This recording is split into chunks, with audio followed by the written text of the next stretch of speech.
SpellForce is certainly an old game, having been released in 2003, but it still has plenty of new people picking it up today.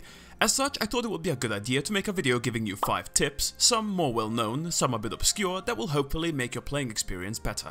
But enough rambling, let's cut to the chase. Tip number 1 is directed more towards people picking the game up for the first time. When creating your character, you'll be presented with quite a few abilities and attributes to choose from. This may make some people confused as to what they should choose or what the best options are. And while some combinations are certainly stronger than others, no matter what you choose, it will still be viable and allow you to play the game. So don't overthink it and just pick what you think would be cool on your character. The only thing to keep in mind is that you shouldn't focus on more than 2 skill groups at once because you'll spread your points too thin, and note that specific skills require specific attributes to level up. As an example, heavy combat arts require strength and stamina. If you still don't want to deal with all this point distribution, the Order of Dawn campaign also allows you to select one of 3 pre-made avatars which then do it for you, allowing you to focus on the more interactive parts of the gameplay instead.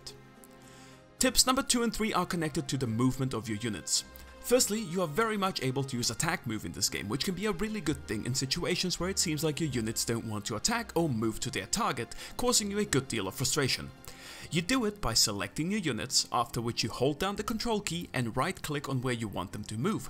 They will go to that location, however, they will also attack every enemy they encounter along the way. Tip number 3 is quite the opposite of that. Instead of ordering your troops to move to the enemy, you can order them to halt and not move at all. One issue you might encounter while playing this game is mages running into melee range to fight, but if you select them, then press H on your keyboard, they will stay in place no matter what and only attack enemies that come close to them. They won't chase and you won't have to deal with unnecessary losses. Tip number 4 is for all the base builders out there.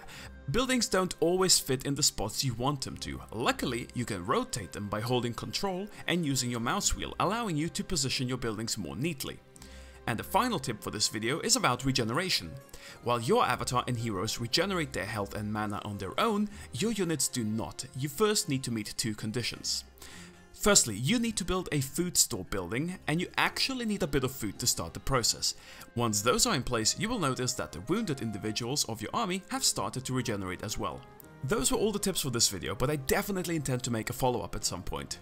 Did you know all of these tips, or were some new to you? Do you know any tips I haven't mentioned here, and if so, leave them in the comments and I'll include them in part 2. And with that, thanks for watching, and I'll see you soon. Bye!